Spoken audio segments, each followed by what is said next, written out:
Hello and welcome to the War Room. This one is for this weekend's UFC main event, the heavyweights, Ciryl Gane against Tai Tuivasa. Also the first time the UFC is in France, which is very cool. Okay. Lots of fun, lots to look forward to with this fight. Of course, we've got a big power puncher in Tai Tuivasa against a guy that's very, very agile, light on his feet, very quick, but also very, very long range and athletic, but can also fight on the inside. Okay, I'll say it straight away. I think there are more options on Ciryl Gane's side than Tai Tuivasa's, but the option that Tai Tuivasa has, the clear game plan, is just as effective as everything else on the table from Ciryl Gane.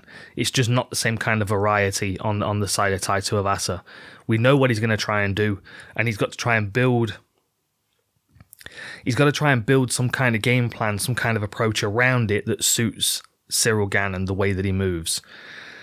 Okay, quick tail of the tape to start with, because that kind of sets the picture. So on Ciryl Gane's side, we've got 10 wins and 1 loss, coming off that unanimous decision loss in the title unification with Francis Ngannou. On the other side, Tai Tuivasa, 15-3, looking about as good as he's looked ever in his UFC career, to be honest. I mean, he's on a 5-fight win streak. He's stopped everybody in his last 5 fights. 15 wins, 13 by knockout, 11 in the first round. Tai is a very interesting and difficult problem for a lot of people to deal with because he generally gives up height and he gives up reach and usually a couple of different skill sets to his opponents. Like oftentimes people are coming in there a strong grappler with decent boxing, and just his power, his ability to take people out of this world is the leveler. Same thing with Stefan Struve. You got a guy that's 7 foot tall, good kickboxer, really good jiu-jitsu. Tai gets to his chin and he puts him to sleep. Like, this is what Tai Tuivasa does. There's no secret about that. Like, the stats back it up. 5th for knockouts in the UFC with 7.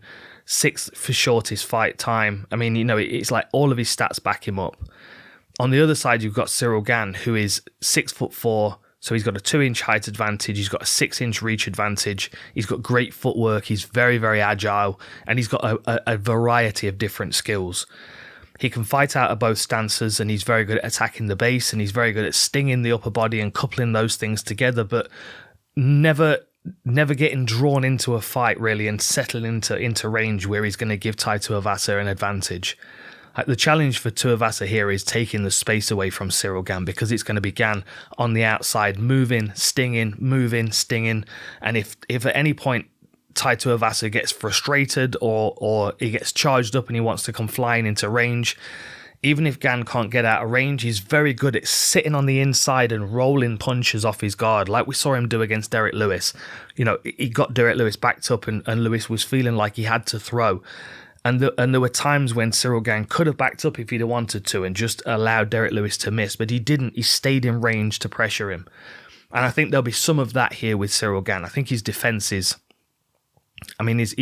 outstanding. So what is he, number 2 in the division among active heavyweights, 62.3% defense.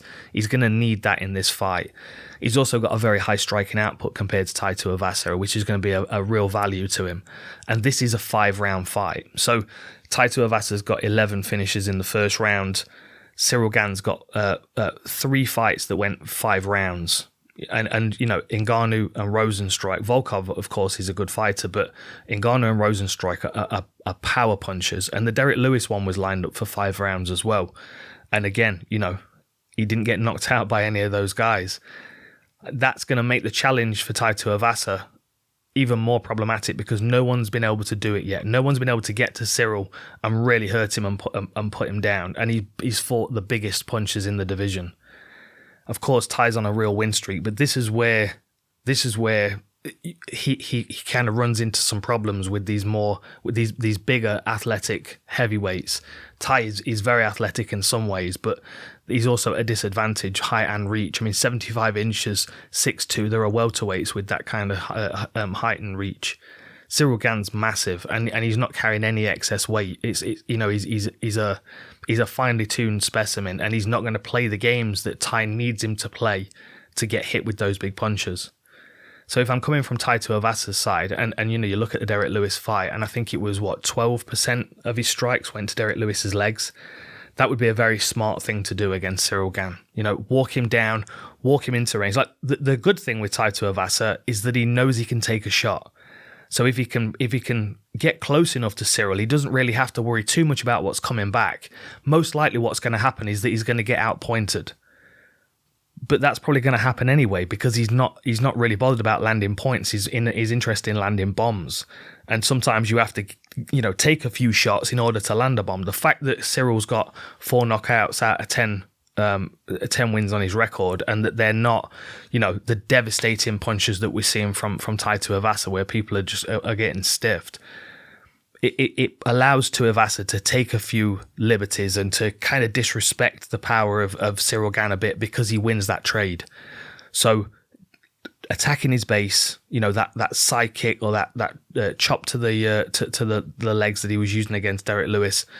Of course, these are going to be things that Ciryl Gane's going to be using against him as well. But he's got to do something in that trade. He's got to be aggressive in the early rounds to try and slow Ciryl down. He doesn't really want to play the long game, because after 4 or 5 takedowns defended, he might start to crack a little bit. Like you remember the Spivak fight. I think what was that, second round. Like he was looking pretty good. He was getting taken down, but he was getting back up, and he's got good hustle, and he's strong, and he's got a really powerful lower body, so he's able to just kind of muscle his way up in circumstances where he doesn't necessarily have the jiu-jitsu technique that would make it easier. But there's a limit to that, and in the Spivak fight, we saw the point where it was like, arm triangle. Ciryl Gane could quite easily, find himself in that position, an arm triangle, Tai Tuivasa. Especially if Tuivasa's been swinging punches and missing because Cyryl's not going to stand there and receive. And then whenever Ciryl is in range, he's able to roll those shots off his guard, allowing Tai to kind of waste energy, really, just punching around the sides. If Ciryl couples that with a bit of wrestling, a bit of grappling up against the fence, some takedowns, destabilizing Tai, making him get back to his feet, weighing heavy on him on the floor, he might be able to make, some of these attacks available. Heel hooks, arm triangles, front chokes, why not? Tai getting back up to his feet, scurries around the front and locks onto that guillotine. It's going to be a challenge, this one is, for Tai Tuivasa. He's going to really have to show us that he's made some strides. You look at the other guys that he's fought. Like, Stefan Struve's an interesting problem, but he's been beaten like that before. Roy Nelson punched his head over the fence. And then you look at everybody else he's fought: Hunsucker, Greg Hardy, Augusto Sakai, Derek Lewis. Not one of them move in the way that Ciryl Gane does. This is going to require Tai Tuivasa to use really clever footwork and probably some takedown defense. What haven't I said?